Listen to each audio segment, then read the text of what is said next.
Mi intuición será que, pues, si hay alguna verdadera mafia de los señores del dinero, es en el fútbol. Sí, claro, claramente. O sea, pero eso es sintomático Pero del entonces país. pero me estarías llevando ahorita a una discusión de la multipropiedad en la Liga MX No, y no, el no. fraude. Buenas noches. Esto es Primero Mastica. Este espacio nace de una sensación muy común, que en México hablamos muchísimo de política, de economía, de proyectos de país, pero cada vez entendemos menos cómo todo eso se conecta con la vida diaria. Aquí queremos hacer algo distinto, algo simple, pero también un poco raro. Pensar antes de repetir, entender antes de gritar y masticar antes de tragarnos el discurso. Porque al final la política no vive de los discursos, vive en el súper, en la renta, en el transporte, en si te alcanza o no para llegar a fin de mes. Y con esto acarreamos ciertas preguntas algo incómodas en México. Empecemos con esta pregunta que parece técnica, pero en realidad es profundamente personal. ¿Qué significa ser de clase media en México en realidad? Si uno mira los ingresos promedio de la gente, la clase baja ronda unos 11,000 pesos mensuales, la clase media cerca de 22,000 y la clase alta supera los 77,000 pesos al mes. Además, alrededor de 4 de cada 10 hogares entran en esa categoría que llamamos clase media. Hasta aquí suena estadística, pero bajémosle un poquito el discurso a tierra. Una familia que gana poco más de 20,000 pesos al mes tiene que pagar comida, transporte, escuela, salud y vivienda. No estamos hablando de lujos, estamos hablando de estabilidad básica. Y aquí aparece algo muy, muy mexicano. Mucha gente que en realidad está en los niveles más altos de ingresos en el país se sigue percibiendo, considerando como clase media. Eso revela algo profundo. La desigualdad en México no es solamente económica, también es un tema de percepción. Es un país desigual, incluso quien está arriba vive con miedo de bajar y quien está arriba no reconoce en donde en realidad está. Ahora, atémoslo un poco a cómo conecta esto el ingreso con algo más concreto, la vivienda, en dónde vivimos. En la Ciudad de México ya hablamos que existen rentas promedio cercanas a 21,000 pesos mensuales. Si la clase media gana poco más de eso, una renta puede comerse casi todo el ingreso de un hogar. Y entonces la pregunta deja de ser económica y se vuelve moral. ¿La vivienda es un derecho o solo un negocio?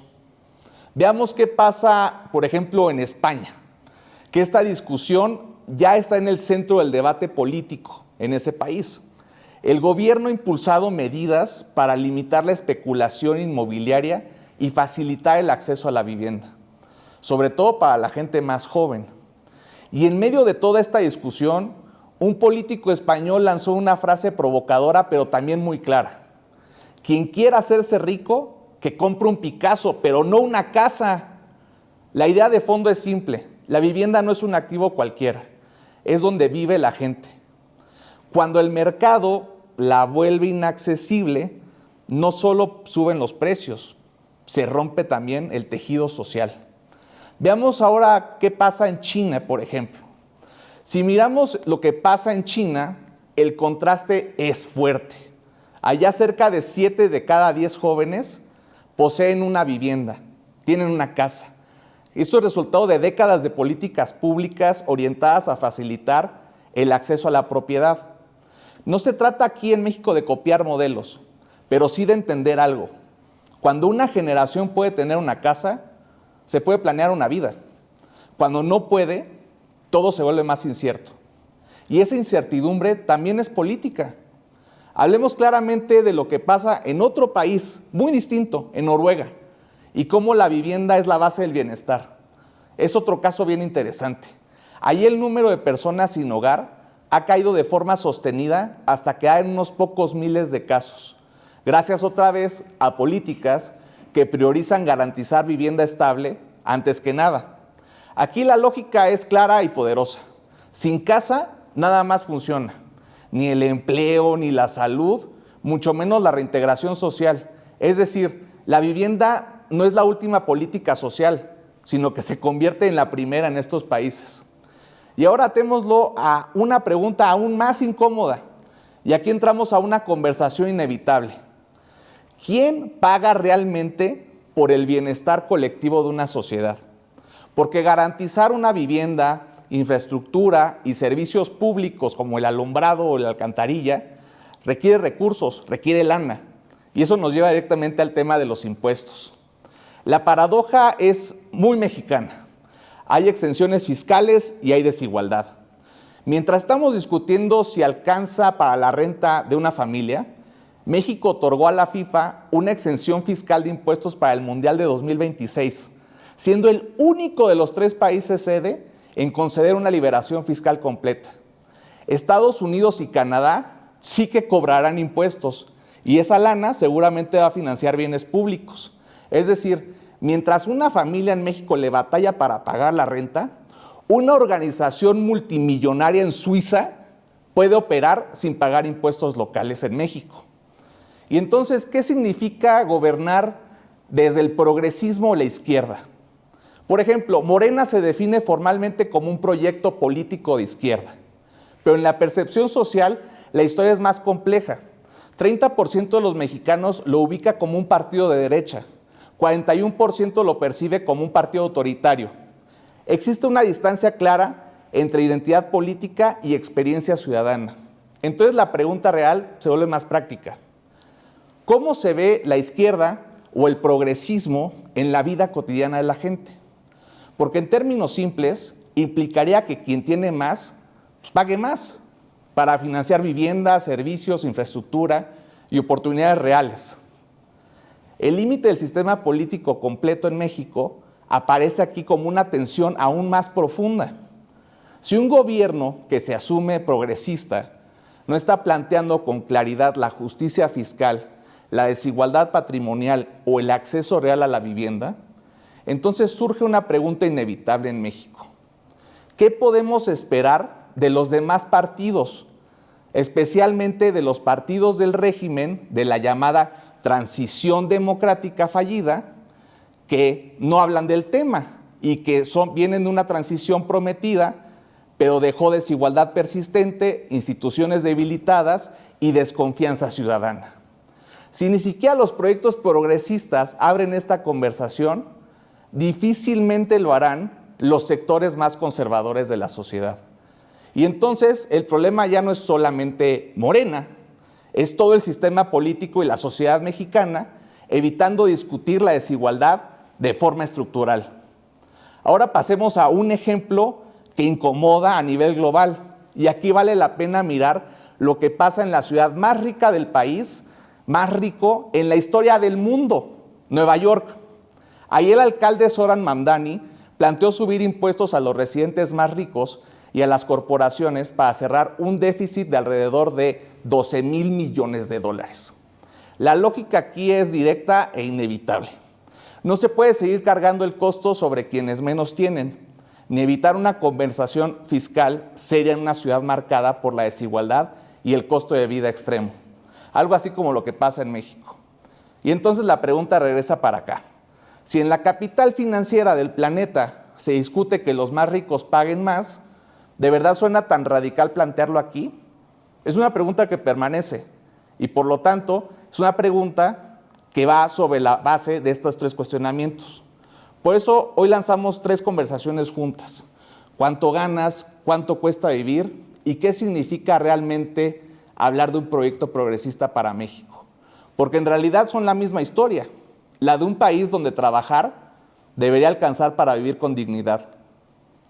Y ahora vámonos a la calle para preguntar y escuchar a la gente, sin discursos, sin filtros y sin tecnicismos.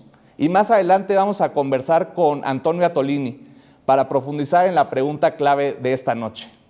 Si este es un proyecto político progresista, ¿qué tendría que cambiar en salarios, en vivienda e impuestos para que eso se note en la vida cotidiana de la gente? Esto es Primero Mastica. Ya empezamos y vamos a escuchar a la calle. ¿Cuánto cree que gane una persona de salario de clase media en México? Está lo de sueldo mínimo, ¿no? De medio. Ajá, media. 20. Unos 20. ¿Y clase alta? No, ya no. 40. ¿Más de qué? Casi Ellos ahí están ya los más de 200,000. Los que están allá arriba. 40, yo creo. Por eso están allá arriba. Pues sí. ¿Cuánto que cuesta un departamento allá arriba? ¿Cuánto consideras tú que es el salario de la clase media en México? Pues sí están de los 20 para arriba. De los 20 para arriba. ¿Y tú te consideras clase media, media baja, media alta, alta, media baja? Yo gano el salario mínimo. Órale. ¿Y cuál es el salario mínimo? Es 33,33 diarios. Pues te lo sabes perfecto. Al mes 25. 25,000. ¿Y clase alta? Arriba de 50. Ok. ¿Y tú crees que hay más gente de clase media o clase alta en México? Las creo. ¿Y crees que ahora hay más gente de clase media que antes? ¿O cómo está la situación? Puede ser que sí. Bueno, no sabría decir. Oye, ¿cuánto crees que gana una persona de clase media en México? 20,000 pesos. 20,000 pesos. ¿Y alguien de clase alta? Me parece que estaba en 70,000. 60,000. ¿Y de clase baja? El sueldo mínimo, ¿Y cuál es? 230, me parece. Ah, muy bien. ¿Y qué porcentaje de la población crees que está en clase media en México? Como la mitad. ¿Y como qué porcentaje de la población está en clase media en México? Yo he hecho como un 20-30%. 20-30%. Porque la minoría son los de abajo. Claro. 50. La 20. minoría son los de hasta arriba. 20, ¿no? Ah, bueno. Buenas noches, audiencia chiclosita. Esta noche tenemos como invitado especial a Antonio Atolini, que nos acompaña para hablar del tema de esta noche: la desigualdad, los ingresos, política fiscal y por qué no vivienda. Es correcto. Bienvenido, Toño. Te agradezco, Jorge. Muchas gracias por la invitación aquí a La Chiclosa. Gran idea, gran proyecto. Estoy contento y además la invitación a masticar antes de tragarnos las ideas. Me parece que es provocadora y además relevante. Así que te agradezco y felicidades. Toño, a ver, ¿por qué la gente en México, sobre todo la gente que tiene más lana, se sigue considerando de clase media? Tú vas y les preguntas a todo el Sí. mundo y, sí, yo soy clase media. Pues sí, maestro, y tú ganas 200,000 pesos y no chambeas. O sea, Creo ¿eso que es clase media? Creo que la discusión parte también de que hay una valoración que pasa por la referencia objetiva, o sea, la adscripción técnico objetiva, verificable de que sí es, en efecto, estar en la media de la pirámide de ingresos. Y la otra, el valor, lo que asumimos que representa ser considerado de clase media. Tanto ricos, muy ricos y ultra ricos, como pobres y carentes de servicios, o personas en situación de pobreza, siempre todos tienden y convergen a la clase media. Es un poco medio un fetiche del desarrollo económico Pero ¿por qué la gente... post-neoliberal, post-industrial, donde algo nos dice que ser clase media está bien. Ajá, y por no eso lo dicen, incomoda? o sea, por eso se llaman clase media aunque sean ricos. Son mis intuiciones, quizá, pero ¿Pero yo tú no lo has percibo... escuchado? O sea, que hay gente muy rica que dice, yo soy de clase media. Sí, y también gente que carece de algunos servicios, bienes, acceso a También para derechos. arriba, digamos. También para arriba. El presidente López Obrador en algún momento, que fue muy criticado y, digamos, detonó una conversación alrededor de esto, es cuando hablaba de los aspiracionistas. Pues sí, que aspiran a ser considerados ese fetiche que consideramos clase media. ¿Por qué? Porque la clase media parece ser que es como alguien que ni es muy, muy, ni tan, tan. Entonces, ni es muy ostentoso, pero tampoco le falta, pero tampoco tiene que pedir días de vacaciones, pero tampoco puede enfermarse, pero... Entonces, ¿tú crees que es más cultural? O es sea, un asunto cultural, sea, pero, más que económico. pero no creo que sea nada más de México. Entonces es global. Creo que es un asunto, sí, de la financiarización de la economía, la falta del valor, la falta de innovación tecnológica, de producción.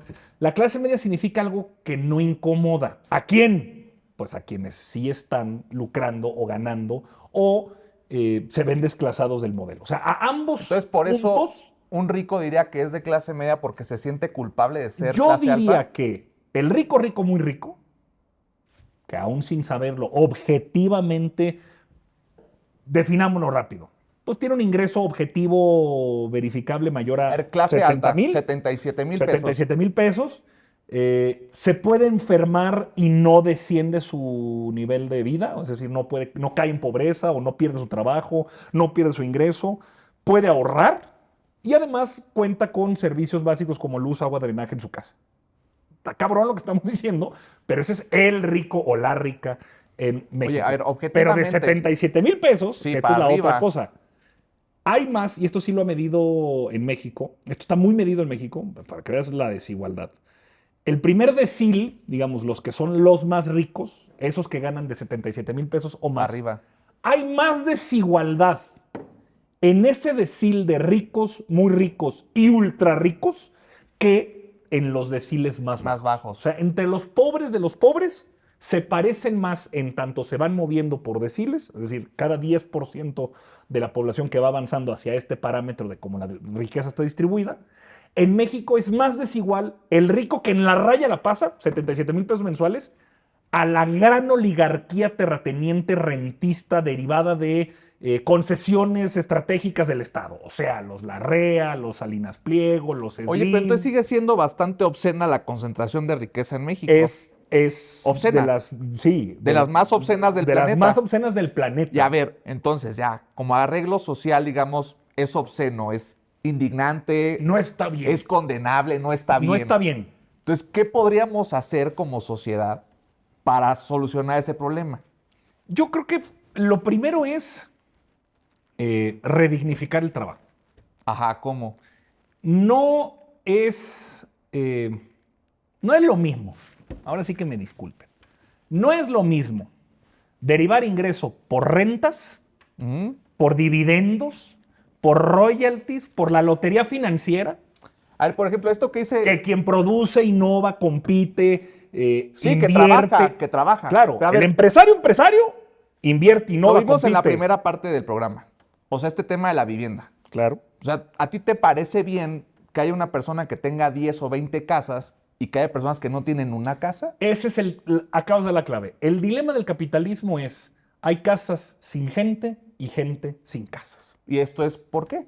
Pues por eso un poco la lógica de la financiarización de la economía. Tú puedes derivar ingresos y escalar en la pirámide económica sin realmente contribuir al PIB. O sea, tú estás extrayendo rentas de quienes contribuyen en alguna forma entre capital y trabajo, o sea, que hacen algo, que expanden derechos, que generan valor Ajá. a quienes no. Porque el que tiene una renta o el que tiene una acción o el que tiene... ¿Qué? 10 casas, o sea, y pone a trabajar no hace otras nada. 9. No están haciendo Pero a nada. ver, entonces, ¿qué es lo que hay que hacer para que se solucione ese problema desde un punto de vista de que quien tiene más, que pague más? Hay dos formas. Ajá, O le quitas al rico o le das al pobre. ajá. ¿No se pueden hacer las dos? Podrían hacerse las dos. Generalmente eso sucede en un espacio en donde el choque de fuerzas políticas pues no está Bueno, a en ver, valoración. en México, ¿por qué nadie lo plantea políticamente? En México lo que se planteó fue darle más al pobre, Ajá. ¿no? Con Porque lo que hay. con los instrumentos posibles, Ajá, o sea, con lo que hay. con lo que hay. No nuevos recursos, sino con lo que hay. No nuevos recursos, porque además el planteamiento es correcto. Y ha resultado correcto. ¿Cuáles fueron esos instrumentos? Política laboral. Salario mínimo y cotización en el Seguro Social, específicamente en el outsourcing. Ajá. Desaparecer el outsourcing y aumento del salario mínimo. Hicimos una reforma fiscal que le cobra más a los ricos, como todo el mundo dice en la ortodoxia De la izquierda. de manual. Ajá. No. ¿Y por qué no? Mi parecer es que O sea, en la ¿tú estás de economía acuerdo en que se debería política- hacer? Yo estoy En el deber ser. en el deber ser. Ajá. Sí, ok. está bien. O sea, una Sí, persona está que bien, gana ¿no? mucho, Que pague más. que pague más. Y entonces, ¿no? ¿por qué no como sociedad aspiramos a eso? Yo creo que la oligarquía, que eso ya es, digamos, A los poderes fácticos, vas a decir. la asociación política de quienes teniendo mucho se agrupan para seguir teniendo mucho. O sea, es que ese es un factor de poder real. Quien deriva mayores ventajas, beneficios y privilegios de una situación, sí se organiza para mantenerla. Entonces, el poder político es Entonces, ¿tú dices uno que de hay los poderes. falta de organización del pueblo para que los más ricos paguen impuestos en México? En su momento sí, pero sobre todo además el hecho de que los poderes que se confrontan no es solamente el rico contra el pobre, no es solamente el bueno contra el malo. El poder político es uno de los poderes. Ajá. Aspiramos, ahora sí lo digo, digamos, como militante y como activo político de un proyecto, nosotros aspiramos a que el poder político sea el supremo de los poderes, pero está el poder económico, está el poder mediático, está el poder financiero, está el poder fáctico, ¿No que, criminal. ¿No que el presidente López Obrador separó al político del económico? Ahora me está diciendo que está uno por encima del otro. Sí lo separa. Ujú. ¿En qué sentido? Pues yo creo ¿Lo que separó o lo separa? yo creo que lo separó. Ajá, ¿cómo? Particularmente, si algo se aplica específicamente esa frase con el presidente López Obrador, es ya no se hacen negocios al amparo al poder público, específicamente en sectores estratégicos. ¿Cómo cuáles? Por ejemplo, la salera de Guerrero Negro en Baja California. Un gran fraude de la nación que había terminado siendo una captura de privatización por más de 6.500 millones de pesos. Se separa. Esto es propiedad de la nación, ya no puede ser parte de las empresas. La privatización de sectores como la luz o el petróleo. La reinversión para recuperar la tutela del Estado, CFE y Pemex. Ok. Oye, que todavía hay que decirlo, Ajá. un chingo de problemas en las concesiones de las obras de tal o cual lugar, sí, lo hay. Sería No, a ver, pero obsceno pero es una discusión. igualmente obsceno decir que no. Me parece todavía es una discusión un poco superficial. O sea, yo creo que el problema de fondo es ¿por qué no están pagando impuestos los grandes capitales? Ahora, esa es la pregunta. Ujú. Yo creo que tiene respuestas A ver, pongo el distintas. ejemplo de FIFA. O sea, eso fue este sexenio ya. Pero bueno, le acaban de reconfigurar la relación que tiene el Estado mexicano con FIFA, que sí había sido una herencia del presidente Peña Nieto, donde sí se habían hecho una suerte como de islotes fiscales o Y luego pasaron exenciones. 6 años de López Obrador y ya van 2 de Claudia. O Claro, sea, el pero tema ya es, esto ya lo quitaron, pero sí es cierto.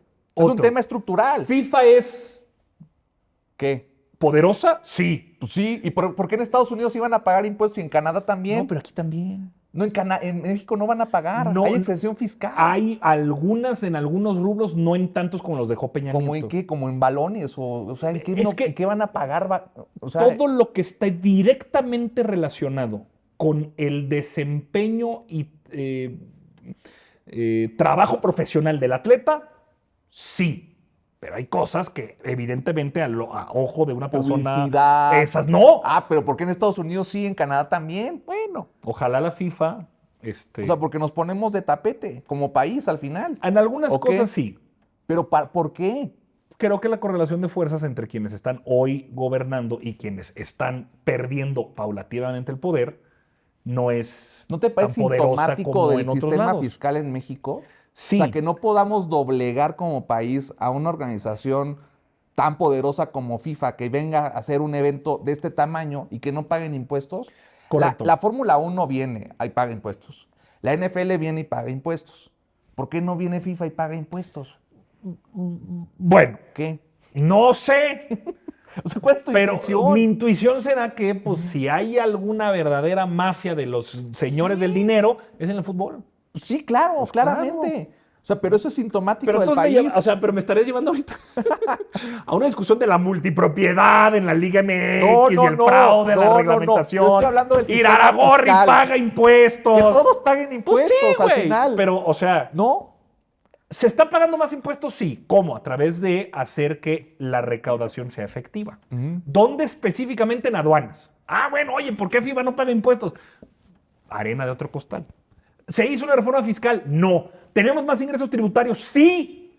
Ah, entonces sí, si pero la no evaluación es pagan por más. resultados, o sea, ahora sí que dijera Weber, en nuestra ética de responsabilidad, si lo que necesitamos es más ingresos tributarios, sí los estamos teniendo. Si lo que queremos es justificar que somos de izquierda y decir, aquí está el manual del buen izquierdista ¿Pero y a lo quién? primero dice reforma ¿A quién? fiscal, al postureo de la vanidad. O sea, O sea, por eso, todo el mundo tiene su ¿A tribuna alguien sobre le la que se importa habla. verdaderamente en México que Morena sea de izquierda o de Puta, derecha? Hay, ¿Qué? Dios bendito, tú no estás ahí. Ajá. Pero hay discusiones de salón, círculos de café, endogámicos y autorreferenciales que se la pasan discutiendo si sí lo es o no. A ver, Claro que lo el hay. Financiero sacó esta encuesta que dice que el 30% de la población en México considera que Morena es de derecha. Ujú. O sea, te pregunto a ti, ¿es relevante?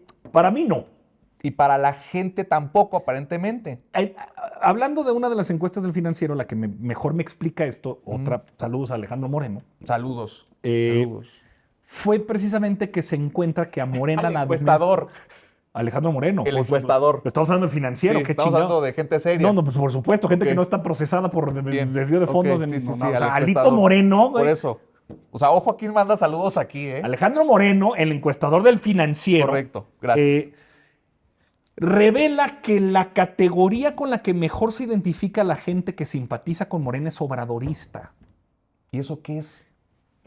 Pues de izquierda puede o no ser, Tú y tenías puede o un no ser de manual de derecha. que era el obradorismo, ¿no? O sea, tú lo sigues hablando en Es un esos poco una términos, categoría más amplia.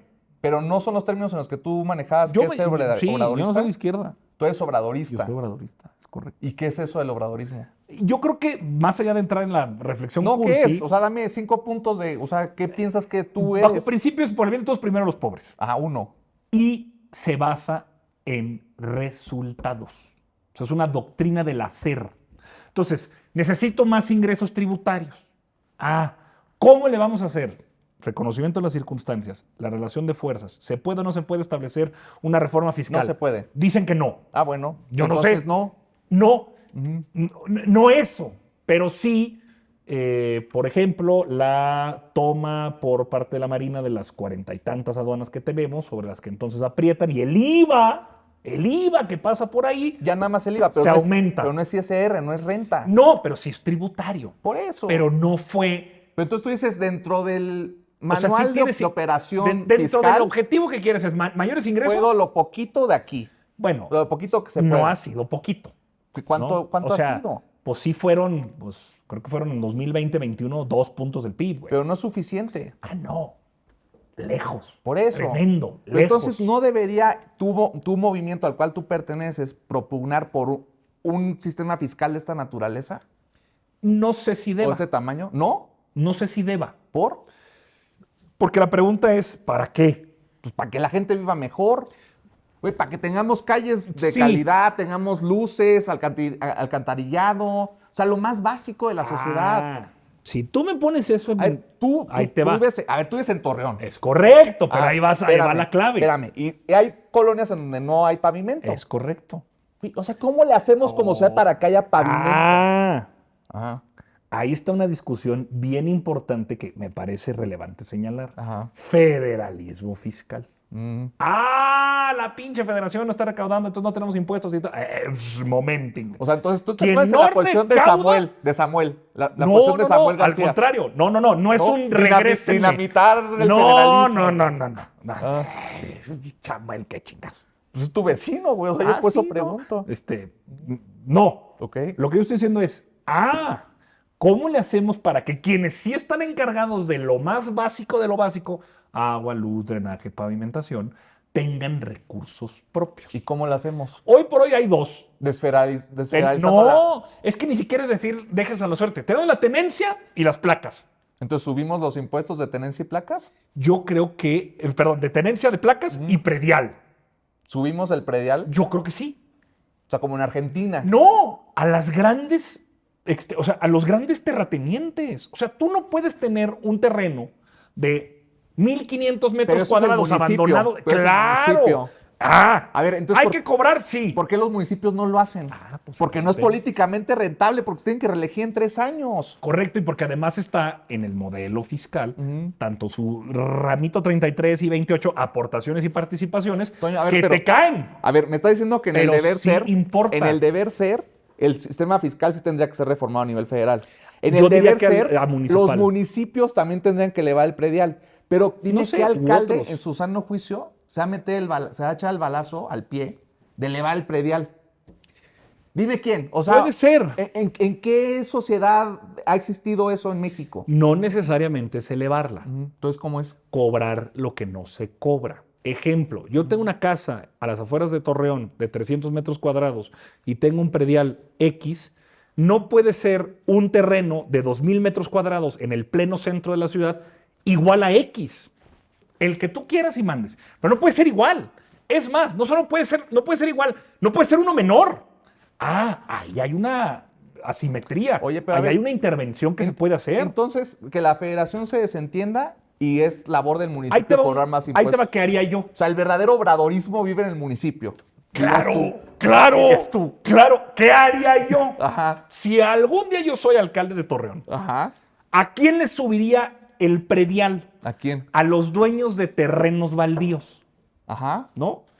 O haces de este terreno un espacio ¿Ya con eso productivo. pavimentas y tienes luces? No sé. Habría creo que no te Yo alcanza. creo que sí, porque si no, o se vende o se expropia.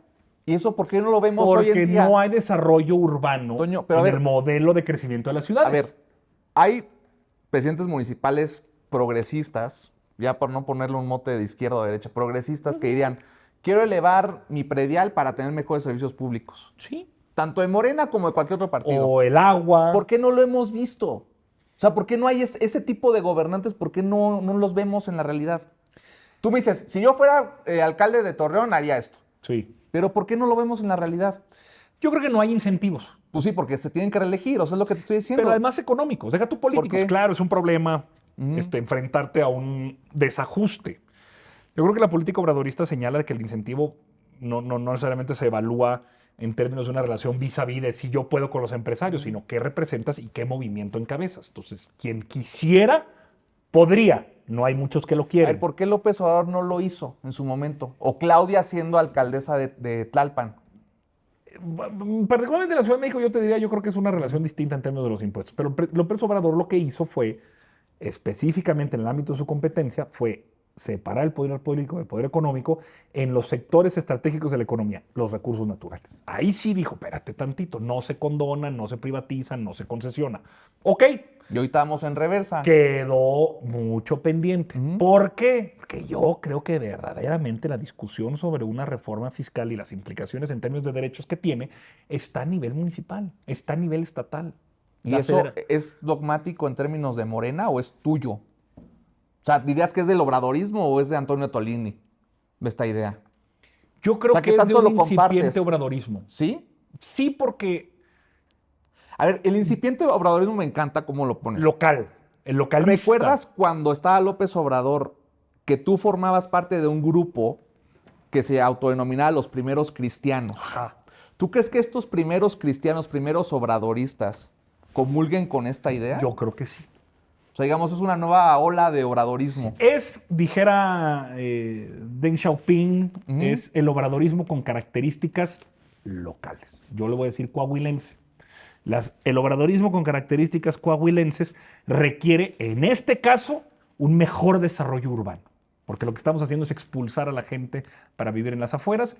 Hemos despoblado el centro, hay que repoblar el centro para volver a tener una comunidad en donde además hay la facilidad de dar bienes y servicios. ¿Y cómo le haces? A través de una política fiscal Ajá, que pero atiende... municipal. Oye, y estos primeros cristianos, digamos, o sea, dentro de Sí, los porque cuales éramos estás... perseguidos. Porque eran perseguidos. Esa es la broma, pues. ¿Siguen considerando a López Obrador como Jesucristo? Yo lo consideré en su momento. ¿Y ya no? O sea, sí, pero si me permites poner el ejemplo, porque ¿Sí? además es mío, es un ejemplo Ajá, mío. tuyo, no de los Sí. primeros cristianos. No, es un ejemplo mío. Ajá. No es Jesucristo el del concilio de Nicea en su carácter divino. Ajá. Es Jesús Cristo. Jesús de Nazaret. Jesús de Nazaret. Es Jesús de Nazaret. O sea, ¿crees que te hizo falta tiempo para explicarlo Es en que ese yo programa? juraba que me iba a preguntar Fernando Alcollado la siguiente pregunta cuando yo le dije que Jesús de Nazaret, como Mahatma Gandhi, Luther King y Mandela, todos se parecen en algo. ¿En qué? La resistencia civil pacífica. Eso es lo que ibas a decir. Es lo que va a decir. Pero ese formato no da. Pero ese formato no Pero da. afortunadamente estás en Chiclosa Network. Así es. y Entonces, aquí, le digo a la pues, gente. el formato da para la gente. Jesús de Nazaret, Ajá. Nelson Mandela, Mahatma Gandhi y López Obrador. López Obrador, Ajá. todos comparten una cosa. Su método de activismo es la resistencia civil pacífica. Oye, y en ese sentido, a ver, está bien. ¿No? O sea, son primeros cristianos y comparas a Jesús de Nazaret con López Yo. Obrador. Tú. ¿Quién consideras que es su Pedro? Claudia Sheinbaum. ¿Claudia Sheinbaum es el Pedro de López Claro. Obrador? Pues claro. ¿No O sería sea, y así lo Luisa? No, ¿Por? no creo. No. O sea, es la presidenta. Sí, La presidenta está edificando su iglesia. Yo creo que sí, además... En términos organizacionales. Sí, nosotros le llamamos el segundo piso de la En términos transformación. leninistas, digamos. En términos, yo creo que es el segundo piso de la transformación, es la de la doctora, porque además... Ay, porque el segundo Hay piso es con doctrina. piedra, o sea, también Claro, güey. simbólicamente. Claro, está la doctrina, pero Ok. a ver, ahora le construye Ajá. esto y sobre... Y yo Y creo sobre que esta piedra. y sobre este terreno lisito que ya dejaron, Ujú. ya se está construyendo. Y yo veo que el gobierno de la presidenta sí atiende esta preocupación localista, municipalista, ¿Por? estatal. Pues, ¿en qué lo ves? Pues porque ella viene de ahí, ¿no? O sea, su experiencia de Tlalpan. gobierno es local. Y después y luego la jefatura de gobierno, que me parece que es el gobierno más complicado en términos no En federales de México. Sí, ¿No? sin duda. O sea, gobiernas una conglomeración urbana en donde 20 millones de personas viven y transitan. Sí, Con un pues. modelo raro, o sea, tienes el fondo de capitalidad, no tienes tantos recursos propios. Oye, y ahora que. Yo creo que ese es el Yo he visto a enfoque. la presidenta como muy cercana. O sea, tú me lo digas, pues, tú eres diputado local en Coahuila. A mucha- O sea, lo he visto de la presidenta como esta cercanía con sus diputados. O sea, si hay una cercanía, si hay un entendimiento. Bueno, pregúntale a los de San Quintín qué tan cercanos están los de Baja Pero, California. pero está cercana Este, en el sentido de que sabe que están ahí nada más para la foto y le jala las orejas. O sea, Claro. por eso te lo pregunto. O sea, tanto en sentido positivo como en negativo está cercana a la presidenta. La presidenta tiene un equipo político Ajá. que la ha acompañado desde que ella decidió salir de la vida académica y dedicarse a la vida política y pública. Y jalan orejas. ¿o qué? En O sea, 2024, no vaya, jala ella.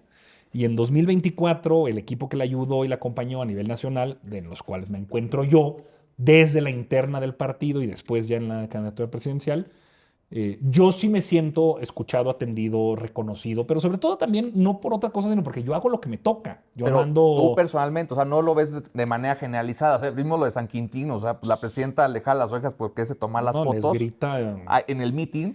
mi Pero a ver, peor- pasa en Campeche. Mi peor O sea, en pesadilla, Campeche no lo hemos visto. O sea, se les volteó la mitad del Congreso en Campeche y Bueno. la relación es otra. Es que lo de Campeche, sí. Fíjate que Antonio Jiménez, no sé si, no te debes de acordar, pero Antonio Jiménez fue compañero mío en el 132. ¿Ah? O sea, él éramos digamos, de los primeros organizadores del movimiento. Él era de La Salle, si no mal De la recuerdo. sede aquí de la ciudad. Creo que él estaba estudiando aquí en La Salle, fíjate. Y ahora es el presidente del Congreso. ¿Pero es el disidente o es el...? Sí, güey. O sea, Ah, es el que se le volteó a Morena. Es el que se volteó a la gobernadora.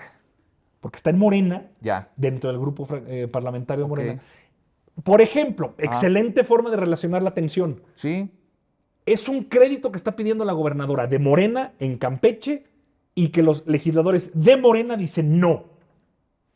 Ajá. Ahí hay una tensión que no nos involucra a nadie Más que los campechanos. más que a los campechanos bajo algún principio de resultados. Porque yo además, pues soy quien cree que la deuda es eso, un instrumento financiero. Sí, sí lo O es. sea, Y hay espacio para Sí, endeudarnos. claro. A nivel nacional. O sea, cada si estado yo tiene me su endeudo cosa. para construir carreteras, chido. Ujú. Si yo me endeudo para pagar una campaña política como en Coahuila en 2011, que los morenos nos dejaron endeudados, O como en Michoacán en 2001. o como no, 2001. 2001. Lo de la deuda esta de La Michoacán, deuda que ese es de venimos 2001. acarreando es de 2001. Manches. Que había cierto personaje que es cercano a la presidenta hoy en día. Ahí en Era Palacio Cárdenas Nacional. Batel, ¿no? Correcto. La que te fuiste tú es de 2001. Es de 2001, que se usó para nómina. Bueno, O sea, Quebrados. Para eso no se usa pero la deuda. dime si no está entonces ahí la mayor relevancia de la discusión que estamos teniendo. Es en los estados, es en las finanzas municipales. Oye, pero a ver, entonces regresando a la federación, ¿tú crees que todavía hay espacio para endeudarnos a nivel federal? La neta no sé. ¿Para ¿No? qué te digo? ¿No hay espacio La neta no sé. de O sea, endeudamiento fiscal? pues, a ver, endeudarnos espacio, ay, pues ve a Japón, güey. O sea, O Estados Unidos. O Estados Unidos, ¿no? Ajá. O sea, de deuda, pues es Pues es un instrumento Claro. financiero. Y ahorita creo que me parece, corrígeme si estoy mal, me parece que es algo así como en 60% del PIB en el que está en deuda pública. Más o menos. Más o menos. Pero todavía hay espacio. Pues podría, güey. Sí, o sea, todo el mundo lo No dice. sé si- A nivel global, la OCDE, el FMI, o sea, todo el mundo dice que hay espacio. O sea, ¿por qué no se ha Sí. usado? Yo creo que sí se ha usado. No, López Obrador lo usó. Sí. Pero a ver, por ejemplo, un dato. Los mismos 10 puntos del PIB que se endeudó Andrés Manuel, más o menos, entre la devaluación y la depreciación y demás, junto con el sexenio de Peña Nieto, Los mismos 10 puntos del PIB en los que Peña Nieto nos involucró de deuda habrían servido para pagar lo que se pagó en el sexenio de López Obrador, que donde se hubo, te guste o no, no metámonos en ese detalle, pero se pagó un tren interoceánico, un tren Maya, la Guardia Nacional, la refinería. ¿Funciona o no funciona? No importa. Hay infraestructura que pretende, digamos, modificar nuestra función de producción. ¿Con Peña Nieto qué? Pues era el aeropuerto. ¿Cuál es la gran obra de Peña Nieto? Era el aeropuerto. Era. ¿No? Era. O sea, yo no me voy a poner aquí a Ok. defender al presidente Peña. Pero o sea, mastica esta idea. o sea, a ver, tú no Mastícame te la esta idea. tragues. No o me sea, la trago. mastícala. Mastícame esta mastícala. idea. ¿Cuál es la gran obra del sexenio de Peña Nieto? Yo no voy a No responder. lo sé. O sea, yo no yo lo tampoco sé. yo no la tengo. A mí no se me O sea, ocurre. yo vengo aquí Seguro hay un gran a hospital. preguntarte cosas, a Por abrirte el eso. espacio. Pero- yo no voy a defender aquí a Peña Nieto ni a nadie. Ok, no hay Peña Nieto. Probablemente en los estados hay algo. Puede ser. En los estados hay. Puede ser. A ver, el Arco Norte en Torreón, justo. Hay unas carreteras que conectan. Está bien, va. Me O sea, pero parece que el entonces modelo vas de a desarrollo defender la es... infraestructura de López Obrador diciendo que el tren que se acaba de descarrilar es lo que había que hacer. Yo lo que creo es que hay que endeudarse como instrumento financiero Ajá, bien. para poder modificar nuestra función de producción y sin tanto relajo y tanto tecnicismo, ampliar derechos. Deuda, bien. Si la deuda es para ampliar Y derechos, reforma fiscal para aumentar ingresos, ¿no? es que yo no sé si hace falta ingresos. ¿Ah, no? Hace falta quien pague lo que debe, que derivará en ingresos. A ver, por ejemplo, ¿no? pongamos O sea, dos sería ejemplos. mi segunda derivada. A de- ver, Salinas Pliego, ¿no? Que pague, ejemplo. que pague sus impuestos. Sí. Pero yo te pregunto. ¿Con eso sacas adelante el país? No. Sí, no. No. Las personas que tienen un changarro en la calle, que están usando bienes públicos, ¿deberían pagar impuestos? Claro. ¿Y por qué no los pagan hoy en día? Pues porque hay un esquema en el que la informalidad no permite eso, ¿no? ¿Por qué no? O sea, pues porque la formalización, la capacidad de incorporar la economía, la reglamentación, licencias, todo es, dijeran en la economía clásica, costos de transacción. Es muy difícil ser formal. ¿Cómo corriges eso? Con una Gobiernos reforma municipales. fiscal. No. A ver, te pongo Es el el gobierno ejemplo. municipal, es el gobierno Hay estatal. una red de personas que controlan los tianguis y los changarros en X ciudad. Imaginemos, Imaginemos que eso pasa. Sí. Sí. Y que resulta que quien es el dueño político de esa red es el presidente municipal. Ajá. ¿Qué incentivos Mal, tiene cero, ese presidente ninguno, nada, municipal ninguno. a cobrarles Bueno. a esas personas? Eso es separar el poder político del poder económico. ¿Y por qué López Obrador no lo logró hacer? Pues porque tampoco puede cargar con el peso de un país de 130 millones de habitantes. ¿Y por qué Morena no plantea hacerlo? Yo creo que es un error. ¿Por qué? No, yo creo que es un error que no lo planteé. Pues, ok, entonces Morena debería plantearlo. claro, yo creo que un partido que tiene vocación de poder Ujú. tiene que plantear la principal y más importante contradicción en donde los ciudadanos viven la imposibilidad más importante para ser feliz, que es su gobierno municipal mezclado entre intereses particulares. ¿Tú crees que para el tercer piso de la cuarta transformación veamos esto? La carretera, es que ya no va a haber tercer piso. Entonces va a haber ¿qué? ¿Una autopista de 10 carriles? No, ¿Qué va a haber? yo creo que va a haber... ¿Drones un- teledirigidos desde Macuspana? O sea, es que yo creo que la lógica no es ya subirnos a la supercarretera nacional, sino que ya va a haber salidas en donde vas a poder llegar a realidades locales con dinámicas propias, sustentables. Yo por eso te digo, el obradorismo con características coahuilenses tiene esta serie de problemas. ¿Tú ves que el futuro... Pero no tiene nada que ver con Yucatán. Entonces, ¿el futuro de Morena está en lo local? El futuro de cualquier partido político con vocación de poder está en el local. Morena, ahora que gobierna, que tiene un alto índice de popularidad, su dirigente hoy en funciones, y el partido como vehículo para llegar al poder, ya no me preguntes de candidatos y candidatas, porque luego sale cada fichita, pero digamos, el vehículo, el planteamiento, el movimiento social y su dirigente, estamos muy bien. ¿Cómo haces que esto sea sustentable en el tiempo sin anquilosarte en una estructura oligárquica? Modelos sustentables en lo local. ¿Qué significa eso? Que la gente viva mejor sin que a costa de eso alguien se empeore. O sea, no puede que la gente esté mejor. Sí, la clase empresarial local, terrateniente, mafiosa, dueñas de los locales con los que hicieron negocio los del tianguis, a costa de los demás. No. Derechos. La lógica es derechos. Pues me gusta mucho esa visión del futuro de tu No, pues partido. te la da irte al desierto a No, pues qué luchar bueno contra que- corriente, O sea, qué cabrón. bueno que a ti no te han jalado las orejas No, Jaro, en un güey. mitin político. O sea, si la gente sueña que despierta y está orinada, que reprobó un examen, mi terror, mi night terror es que me regañe la presidenta públicamente y en video, como regañaron en Baja California. O sea, a mí todo lo demás es, ahora sí que, niño de pecho. Bueno, Comparado el aquí- terror que me daría de eso. La chiclosita ya me está a mí regañando y eso sí me da terror. Así es. Entonces vamos a cortarla aquí. Te agradezco Adelante. mucho, Nada que Toño. agradecer. Pártale y estés recompartan aquí. este video para que más Pero- personas mastiquen nuestras ideas. Pero es que además, o sea, lo que te agradezco es que hayas masticado y que no te la hayas tragado. Aquí ¿No? venimos. Porque aquí venimos a masticar y no a tragarnos las ideas. Muchas gracias, Toño, y pues espero verte pronto. Mucho éxito y que no te regañe la presidenta. Mi terror más profundo.